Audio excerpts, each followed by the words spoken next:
Let's talk about these new sets that just dropped on the Jazwares Vault. We have a Red Squadron containing 5 members from that squad, and then we have Black Squadron, which is essentially a army building set with 5 TIE Fighters. Right now, as I'm filming this, they are still in stock on the Jazwares Vault. The TIE Fighter set, Black Squadron, sells for $70, and that comes out to be about $14 per TIE Fighter. And then Red Squadron sells for $85, which comes down to $17 per X-wing, which is still a pretty good deal because you're getting figures that A, haven't been released yet, and B, are really hard to find. But they also have a bundle deal. For $135, you get both of these sets with free shipping, and that comes out to be about $13.50 per vehicle, which is definitely the way to go if you're gonna want both of these sets. Now, y'all know that I love my unboxings, my little ASMR thing, but since I had to get content out early on this set, we're not gonna be having any of that going on, but we're still gonna do some close-ups of the vehicles to show you what they look like and see if you want to add them to your collection. I do want to talk about the packaging. I think it's beautiful. It has a matte look to it overall with some glossy illustrations of like the vehicles, and then we have the little limited edition 5,000 sticker. Super sleek. I really enjoy how it looks. Nothing too flashy, nothing over the top. It does have some logos on the side of the packaging of the Empire as well as the Rebellion. Now, I do love the presentation the most about these. So they both come with slip covers, which you could take off. If you didn't want to open these and you wanted to just display them on shelf, you could do so and they would still display very nice. But if you do open these, Black Squadron is the only one you're going to have a tough time with because the TIE Fighters, since they're not secured in there, they will fall forward, so they're not going to look how they did if they were, you know, factory sealed. But the X-wings will stay in place even after you take them out because there's little like notches for them to kind of rest into. Another cool little feature is on the back of the packaging, they have a little hologram display of the vehicles and the names of the pilots to each vehicle, which I thought was pretty cool. You know, to be honest, they have names to the actual TIE Fighters and the pilots and all that kind of stuff, and I had no idea that there was, you know, substantial names to them. I mean, I'm sure there was, but I never dug deep enough to even like look into that. So I thought that was actually pretty cool that they, you know, actually personalized each TIE Fighter. Despite them having really cool names, there's nothing that really separates them out of the packaging aside from like some weathering or some battle damage, which, you know, isn't really unique to said TIE Fighter. You know, it could be just another TIE Fighter that was just beat up in battle, whereas the X-wings have more of identifiable markings, you know, per pilot. You know, some have a little bit more yellow to the ship versus no yellow, or a little bit of that like light blue color, whereas the TIE Fighters don't really have that uniqueness to them. They're there basically to just destroy anybody in their path. Only 2 out of the 5 TIE Fighters have noticeable battle damage or differences to them. This one right here has some really cool damage. You can see like the exposed coils or like, you know, little wires and stuff coming off the panel. That is actually really cool, brand new. I like the way the paint is like kind of chipped away, but that's the only aspect to any of the TIE Fighters that have that. So this is pretty much an exclusive looking deco to this, and they both have like that streak or that like, you know, blaster scuff off to the side. This one, however, does have one on the inside of the panel. I guess 2 of them actually on the inside of the panel. And this one, let's see, does it have anything on the inside? No, this one just has the substantial markings on the outside. What's really cool too is that you can mix and match. So this TIE Fighter that has the 2 extra blaster fires, I could really apply it to the one that's been beat up big time. And now I can give it even more weathering if I wanted to. I did notice to this TIE Fighter there is a little carbon blaster hit to the front of it, so that's pretty cool. That is really the only other TIE Fighter to this set that has markings like that. The rest of them look pretty clean aside from the one that has the exposed panel, but yeah, they're all pretty clean except for those 2. As far as the pilots go, it's going to be pretty much the same story as the TIE Fighters. They do have updated paint decos, so the little Empire logo at their helmets looks much better. I will say I am liking their Adidas new metal jumpsuit that they got going on over there with that silver stripe that goes all the way down. When it comes to Red Squadron, there is far more personality, and for good reason. We have brand new pilots, brand new X-wings to the collection, and I couldn't be happier about that. The X-wings are some of my favorite to collect from Micro Galaxy Squadron. Number 1 obviously being the pod racers. So Luke is obviously a re-release, as well as Wedge. Wedge was released in Series 4 as a rare vehicle, 1 out of 15,000. Now essentially you are getting the exact same X-wing. The only difference is that the chase vehicle, or the rare version, is a battle damage. So it has more blaster fire, some carbon buildup. I unfortunately never found that vehicle, and Jazwares hasn't released that Starfighter set on the Jazwares Vault, so I still have yet to add that piece to my collection, but I'm still happy I have a Wedge X-Wing regardless. Let's start with Red 5. Again, all of these X-Wings are going to be the same, so the landing gear folds into the body, and the wings will open and close. I will say the paint applications to this Luke is far better than Series 1, and that is something that I have appreciated about Jazwares and Micro Galaxy Squadron, is that they're not sticking with the same paint applications. They are constantly improving. Where I'm noticing this the most is definitely going to be in the figures. So look at how fine-tuned R2-D2 is, and here's our Series 1. It was just like a gloop.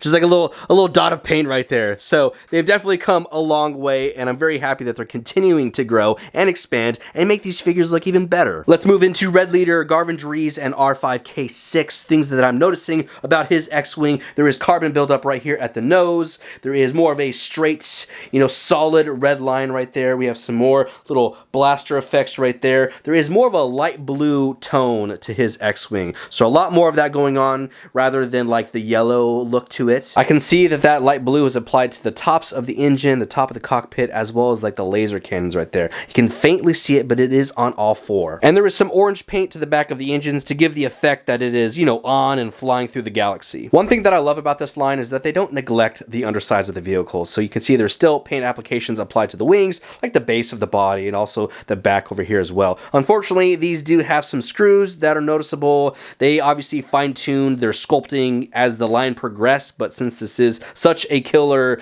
mold and sculpt as it is, I can't really see them changing it and removing those screws, but it kind of is what it is. And then this obviously is our ejector button for our droid. And then I'll give you a quick comparison of how his X-Wing stacks up next to Luke's. Here's a closer look at the figures. Now, the only thing that's really going to separate all these pilots is going to be the paint applications at the helmet. So he has pretty distinguishable markings, lots of yellow throughout, little red lines and black lines. So very happy that Jazwares has fine-tuned the paint applications, because these figures look really good and you can distinguish them from the rest. Now, I want to say, I think R5K6 is our very first R5 droid we have within Micro Galaxy Squadron, which is a big deal. I'm a big fan of droids, so the more I can get, the better. But off the top of my head, I believe this is our very first R5 droid. Next, let's move into Biggs and R2-F2. So he was the chase vehicle within Series 4, 1 out of 5,000. Very happy that I no longer have to be hunting for him. So things that I'm noticing about his X-Wing compared to the others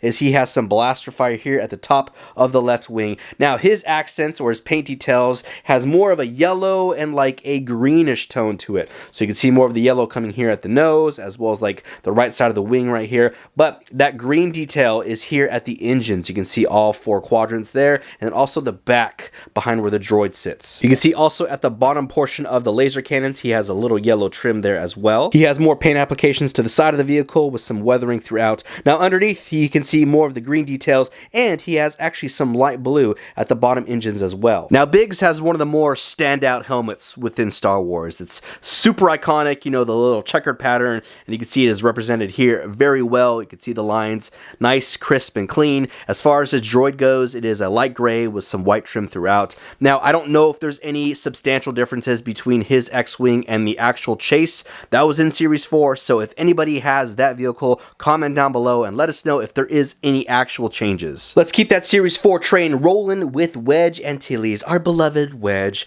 Now, what I'm noticing about his X-Wing is he has more or less reds going on with some gray trim throughout the engines. So more reds and a lot of yellow throughout, and not so much green or light blues. There is also more yellow to the middle of these laser cannons, and then on the underside, not as much paint going on, but he does still have some yellow and some red. He probably has some of the least. I would say Biggs definitely has the most paint underneath his X-Wing. His paint apps look just as good. I'm super impressed by like the little fine lines that's on the side of the helmet right there. He does have some yellow tinted goggles, as well as some more like dark brown, yellowish paint details on the side of his helmet. He does have somewhat of a more iconic appearing helmet. And then R2-A3 is pretty straightforward. A little bit of red, a little bit of silver, and that's pretty much it. And now for our last X-Wing, John D. Brandon with R4 R4M9. This is definitely our first R4 unit that we have, so very excited again about having more droids to the collection. So he definitely has the most yellow out of any X-Wing here. Each of them have a little bit here and there, but he definitely has the most. It must be his favorite color because it is applied not only to the nose, but the sides, the top of the cockpit, the engine, behind R4, and then also at the laser cannons. There is some weathering to the top of the X-Wing right here. There is some yellow paint applications on the side, as well as a long red line. Now underneath, there is more yellow paint, and then this engine is absolutely burnt and fried. This must be when he got shot down. Aside from this burnt to a crisp engine, there is not a whole lot going on to the underside as there is to the top. Now he does have more of a different colored helmet compared to the rest of the pilots, with some red, some white, a little bit of black going on. He does have the yellow goggles. Unfortunately, our boy did get shot down pretty early within the film, but his death, his sacrifice was not in vain because we still won the fight. Now when it comes to R4M9, I don't know a whole lot about this droid, and when it comes to a character that I don't know much about, naturally, I'm going to look it up so I can give you as much accurate information as possible. So with that being said, it says that R4M9 is a droid used by the Empire to pull data and information. It says nothing about the Republic or the Rebellion whatsoever, and it says nothing also about being, you know, serving with John. So I'm thinking that maybe they just didn't know what John's actual droid was, because I couldn't find anything on his official droid,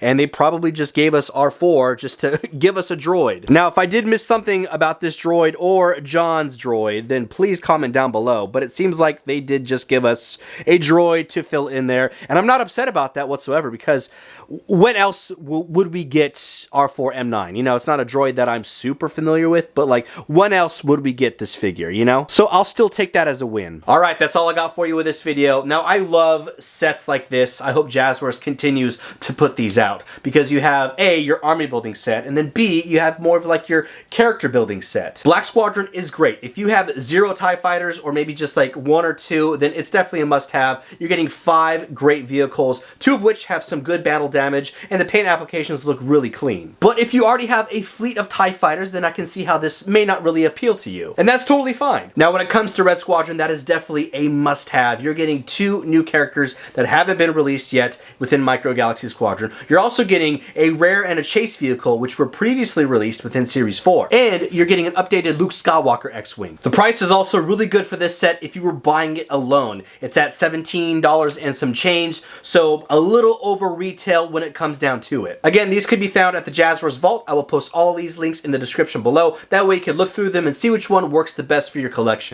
But that's all I got for you with this video. I really hope you enjoyed this unboxing and review of Red Squadron and Black Squadron, Jazwares Vault exclusives 1 out of 5,000. If you did enjoy this unboxing and review, be sure to like and subscribe. It definitely helps out the channel. And make sure you connect with me on Instagram and TikTok to stay up to date when new things drop, like the rest of the Jazwares Vault offerings. I also post toy photography and toy videos. Until then, collectors, I'll see y'all in the next video.